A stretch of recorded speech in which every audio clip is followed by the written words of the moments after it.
Ladies and gentlemen, welcome to Beyond the Tech. I'm your host, Neda Maria Kaizumi, and today I'm joined with Dr. Charl Maree, an AI strategist, technologist, and researcher with experience in both academia and industry. With a PhD in AI and engineering background, Charl helps organizations navigate the fast-changing AI landscape with technical expertise and focus on ethics. He's passionate about turning research into real-world value while keeping responsibility and governance at the center. In our conversation today, we'll explore his career path, his views on responsible AI, and his vision for how AI can benefit society. Welcome to the show, Mr. Charl. Very much, Neda. I appreciate you having me. Thanks. Let's start from the beginning. What initially attracted you to the world of technology, and what were some of the early influences or experiences that set you on this path? Interesting question. When did I get interested in the world of technology? This was so long ago I can hardly remember. What I do remember is when my parents bought our first computer back when I was, I don't know how old, before school. I got stuck behind it, so deeply involved that they would take me for hearing tests because they thought I was going deaf. I couldn't hear them when they spoke to me. So from a very, very young age, I was hooked. I got hooked to computers. We had a Commodore 64 back home. I broke that a few times. My dad had to help me fix it. So the world of technology, I feel like I was born with it. Very interesting. I remember those big monitors that, two people had to carry this.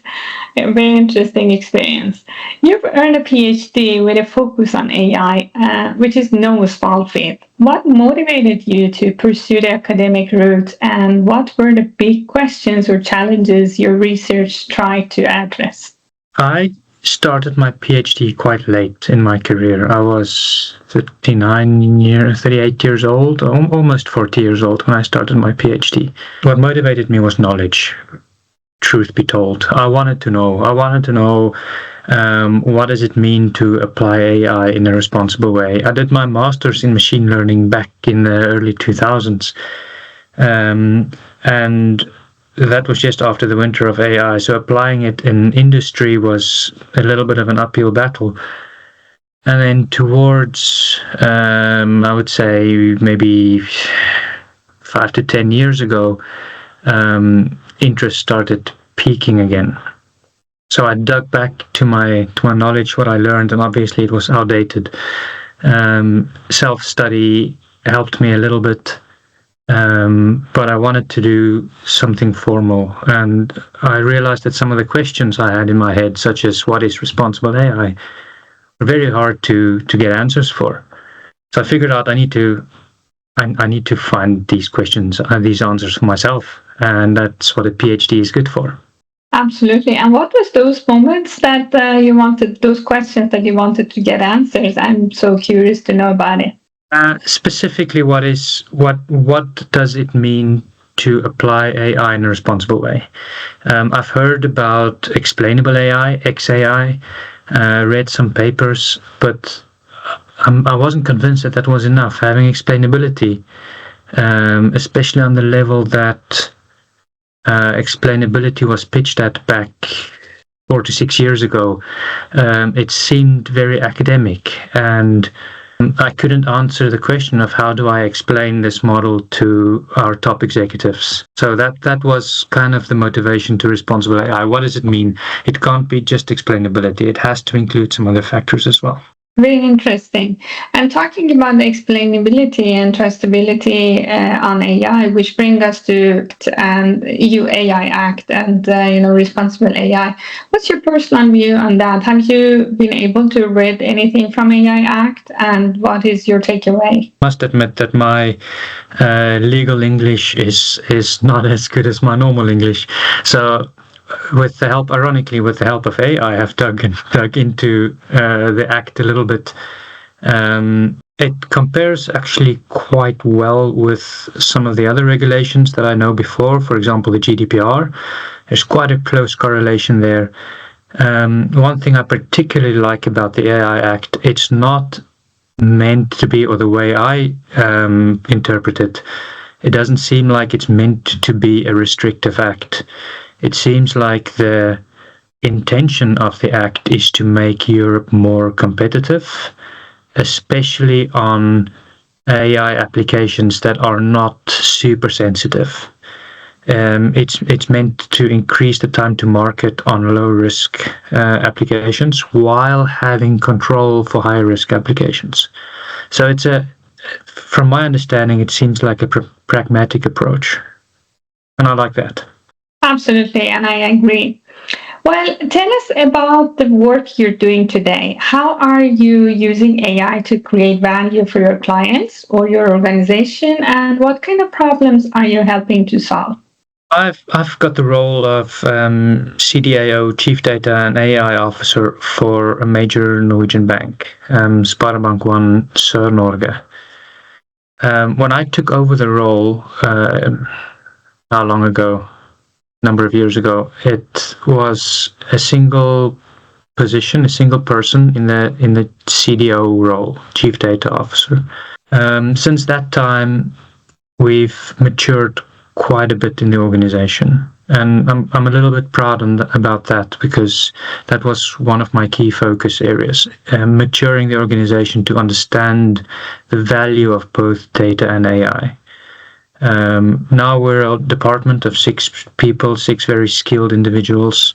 I have regular discussions about AI with our CEO, with the unions, with HR. So not just the technical parts of AI. That I find is quite easy to solve. Getting technical people engaged, getting useful and valuable conversations about what's the next step and how do we do this with technical people is sort of natural to them. But having the same types of conversations about the applications and the implications of AI with a broader audience, with HR, with the unions, and what does it mean for the employees of our company? Does it mean we're going to get rid of employees? No, it doesn't mean that. You don't have to worry about that. It means our employees are going to be doing less and fewer boring and mundane tasks. They're going to do tasks that actually give them fulfillment in their job. We're going to present a more advanced service to our customers. We're going to help protect our customers against economic criminals, and we're going to be much more efficient in that. These types of conversations, I feel, help to remove worry and stress from people that have the responsibility to make sure our employees thrive in their jobs. Absolutely, and I think it's such a giving conversations. I call myself AI missionary. I'm having similar role like yourself, but I think I enjoy this conversation of raise awareness, talking about the responsible AI and what is AI, not in a technical thing because everybody else can do that, but in making AI as a responsible AI. When you're guiding clients or stakeholders that you're talking to when developing AI strategy, what are the key pillars or principles you focus on to ensure both success and scalability? Well, it has to be value. It has to be connected to a value stream or a value addition. We're not. We're a bank. We're not a research facility. We don't conduct cutting edge research just for the sake of discovering new knowledge. That is an admirable task in and of itself, but it's not what we do. We provide value. We provide value to our customers. We provide value to our shareholders. So in the end, everything we do needs to have that focus. It needs to either improve what we do for our customers, and it has to improve our market share, market value. So as long as all initiatives are properly aligned with our corporate strategy, with our AI strategy, then we know we're going in the right direction. So that's most important. I have said this so many times that I think the problem has sort of dissolved by now, but in the start, I would get stakeholders coming to me saying, how can we employ AI in our division? in our region. And then that's normally where I would turn the conversation around and create a big frown on their foreheads, telling them this is the wrong question to ask. The right question I like people to ask me when they come to me is saying, I have this problem. Can AI help me solve it? And I feel like we've gone through a cultural shift where we're talking about strategic problems and we're not talking about core technologies. Absolutely, and I like that idea very much because AI is supposed to be a tool to solve your problems, and that's what you're building up. AI policy and governance are now critical topics. How do you think organizations should approach internal AI policies, and what's your own approach to creating frameworks that balance innovation with control? This is core and critical for a company, I think. We've tried both top-down and bottom-up approaches, and I think the answer lies somewhere in between. In the number of years of, what is it now, 4 years, I've been CDIO, we've managed to document the entire, can I call it, stack of governing documents, everything from an AI strategy to a policy to a standard and several routines. It's very important to get this alignment. Leadership alignment is critical. It should also be practical, and like I said about the AI Act, this is not to tie people's hands in a knot. It's meant to improve our time to market. That's the first thing you have to consider. The other thing, of course, is compliance with regulations, valid regulations, but also your internal ethical guidelines. I feel like our ethical guidelines are often stricter than external regulations, which I like. That's a good thing. But you have to think about what do these ethical guidelines mean for AI? Do we hold AI to the same or a higher standard than we do our employees? Absolutely, and I totally agree. Well, now speaking on this topic about the guidelines and how strict it is. So now you hear from all organizations that everybody's talking about responsible AI. But what does responsible AI mean to you personally, and why do you believe it's essential in today's environment? Right, topic of my PhD. I will try and keep this short. When we were at a dinner party a few weeks ago, and one of our friends asked, Charl, what do you do for a living? And I said, well, I'm a CDIO and I work with responsible AI. And they asked this question, what is responsible AI? And when they asked that, my wife put her face in her hands and she said, what do you think you're doing? Don't do that. We don't have a week to discuss this. So with that introduction, I'll try and keep this as short as possible. Sure. Responsible AI is exactly that. It's the responsible application of AI. It's thinking through it properly. What can go wrong? And you know Murphy's Law, when everything that can go wrong will go wrong.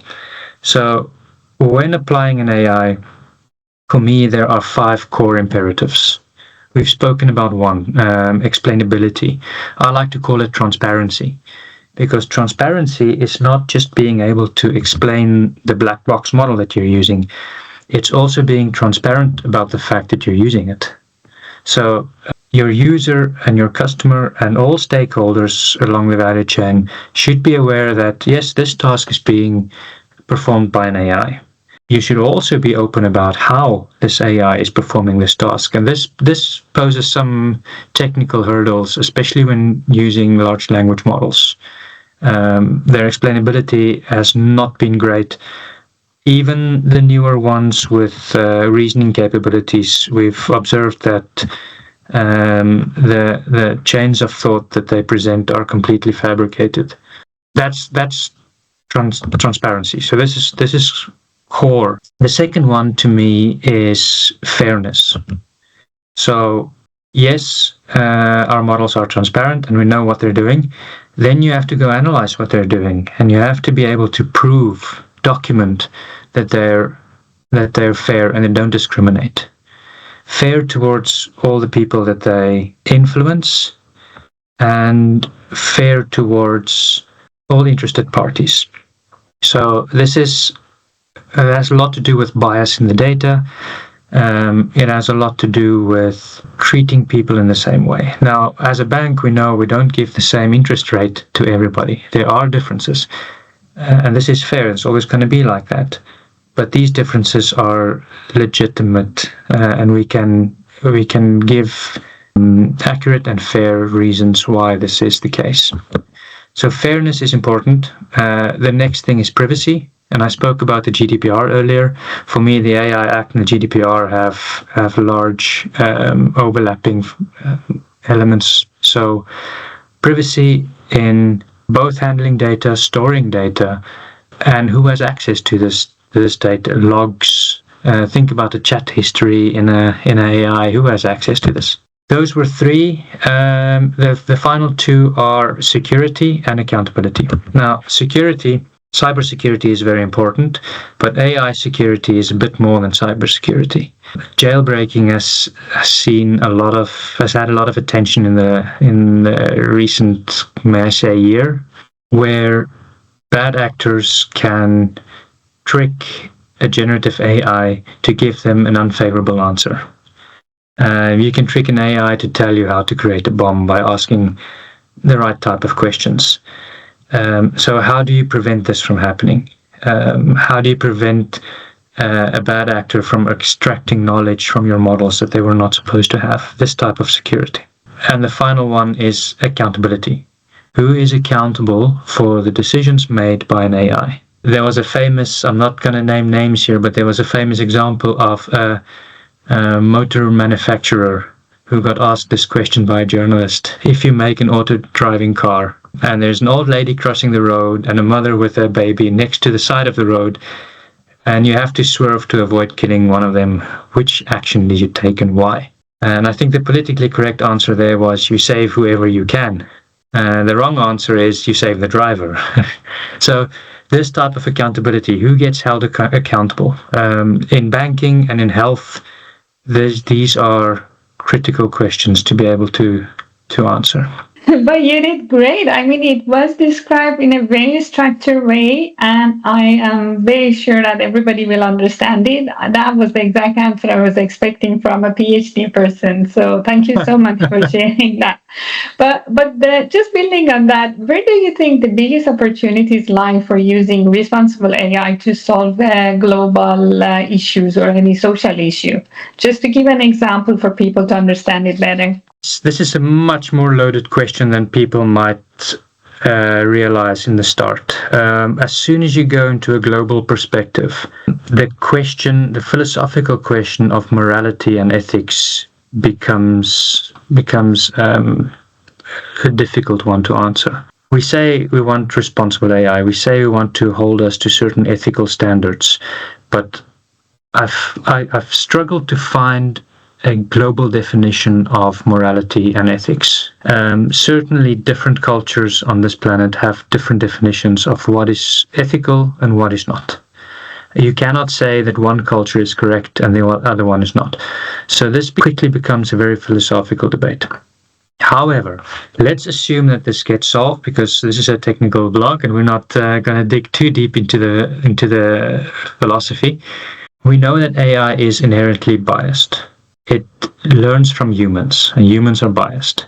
We also know that AI can exaggerate these biases. We've seen this before.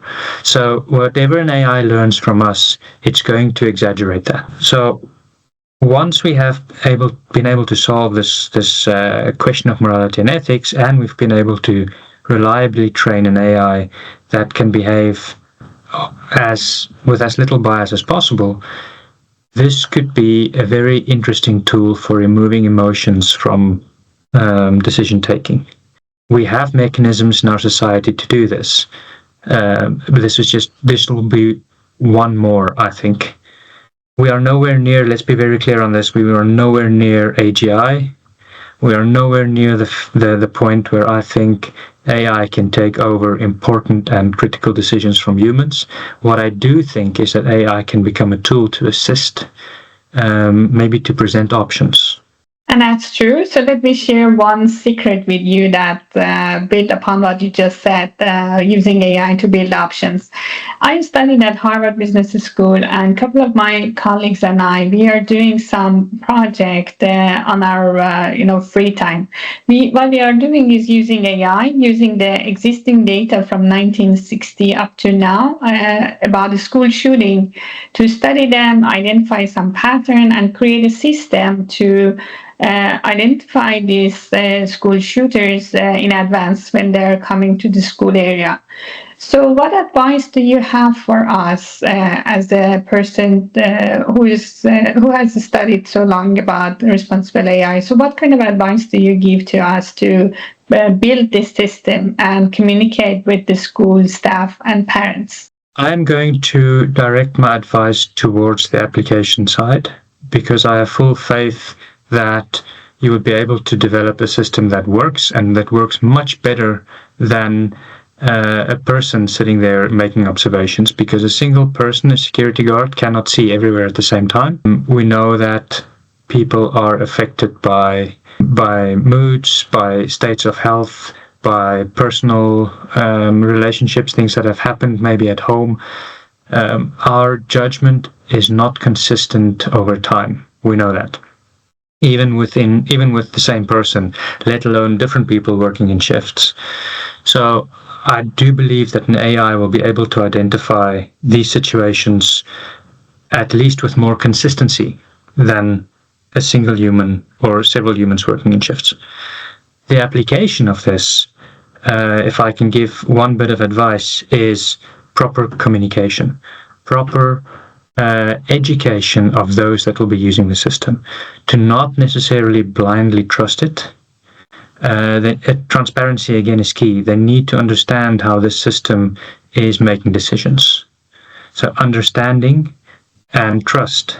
So how do you trust the system, and when do you know not to trust it? This is the challenge, I think.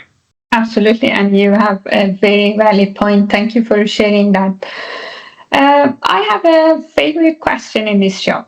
If you had access to unlimited resources like funding, technology, talent, time, whatever, what AI project or initiative would you launch to create the greatest possible positive impact? Boy, it's Christmas.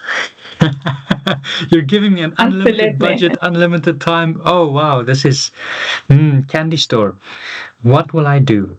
I said before, and I do believe that. Look, I'm a staunch believer of the singularity, and I know at some point in the hopefully near future we will get close to some type of resemblance of a singularity, but artificial general intelligence is nowhere near that. My mentor and supervisor once said that if we compare our development in AI with development of flight, we're in the phase where we're flapping our wings. We have no understanding of aerodynamics yet. We don't know how lift works really. We don't really understand what AI is doing in a fundamental level. And I think this is correct. So we're not near AGI. That's not somewhere where I would put my resources at the moment. As a practical person, I'm not a researcher. I work in industry. I would put my resources on agentic AI. In my background, I have worked as a system developer, and I remember all the good and bad and uglies about microservice architecture. And this was all the rage a decade ago. At the moment, it's kind of dead because people realized that there are actually disadvantages and there's a time and place for everything. However, I feel like agentic AI is kind of similar to the old microservice architecture, where you have agents. They can be intelligent, they can be complicated, but their focus should be very, very small, tiny scopes where they operate well, where we understand what they're doing, we've been able to explain, we've been able to test and verify, and we automate these tests and verifications. So limit the scope of an AI to a very small task and make it great, make it amazing at doing that task. Then hit repeat. Have 2 of them, make 3 of them, do thousands of them. thousands of agents that do tiny, tiny tasks, and then a hierarchical structure of orchestrator agents that divide these tasks, and then throw some humans into the loop, where AI and humans assign tasks to each other in an ecosystem. That is an dare I call it an organizational structure that I would like to see. What can a company achieve, or a government for that matter, with a blend of micro agents and humans, where the agents are used to amplify and multiply the creativity of humans? And that's actually upcoming future, isn't it? Like Microsoft, I was attending their conference not a while ago. They said that all of us are supposed to be a CEO of our own AI agents company. So I think that's something that is expected to come up. I think it's not too far-fetched, not too far in the future. I believe that you gave me an unlimited budget and unlimited time. That would be the first step. Who was the philosopher that said, go as far as you can see, and when you get there, you will be able to see further? Absolutely. Okay, just to close, this podcast is called Beyond the Tech. And Beyond the Tech to me is more on responsible AI and how you really set up the AI tool. In your view, what lies beyond the code when it comes to delivering meaningful AI solution? And what does Beyond the Tech mean to you? I like the way you phrase that question, beyond the tech, because AI, in the end, it's a technology. It's a technology like any other. We've seen the hype curve for different types of technologies, and we see that AI follows the exact same hype curve. We call it the winter of AI. Gartner calls it the trough of depression, I think. It's the same thing. So managing this technology, just like any other technology, managing expectations, applying it in, now I'm going to use the word responsible way. Let's compare AI with carpentry. Can I say that? Yes. So if a carpenter has been using a hammer for their entire life, and after 20 years of being a hammer, they get given a nail gun and say, use this nail gun and be 50% more efficient, the chances that they're going to hurt themselves and get injured might be quite high. Okay, they might be able to figure it out as well. This is a simple application, but things can go wrong, right? You can shoot yourself in the foot with a nail. However, with the proper education and the proper training, the proper risk and safety protocols, yes, you can become more efficient. Do we see now that nail guns have been around for many, many years? Do we see that we have fewer carpenters? No. In fact, I think we might have more carpenters now, but we do observe that we're building to a higher standard. We're building faster. We're building higher. We're building more impressive structures because we have more efficient tools. The same happened in agriculture when farmers went from towing a plow behind a donkey to tractors. We don't have fewer farmers now, we just eat better. So this is what I expect to see from AI as well. Just like any other technology, just like the Industrial Revolution, think about this as the AI revolution. The other thing I like to compare it to, especially with ChatGPT and other services now being connected to the internet, and we have a wealth of knowledge being processed by a very smart entity and served to us like we're 5-year-olds. The smart people and the philosophers like to think that we're going to do great things with this. The same happened when Google and Yahoo and all the search engines came out and people got introduced to the internet for the first time. We don't really see people studying quantum mechanics at home. We see them watching cat films on social media. So the technology will be used for recreation a lot. That's just going to be the case. It is our task and our duty to ensure that technology is not just used for that. We don't want to just have cat films and chess robots and robots doing somersaults and creating cool YouTube videos. No, we want to make sure that we also extract value from this. I totally agree. Thank you for sharing that. And I really like the way you phrase it. Beyond the tech actually means like being more efficient and using technology for human good. Carl, it has been a pleasure to talk to you. It was such an insightful conversation. I really enjoyed, and I hope our listeners will enjoy too. Thank you so much for being with us today. Thank you once again, Neda. Have a good day.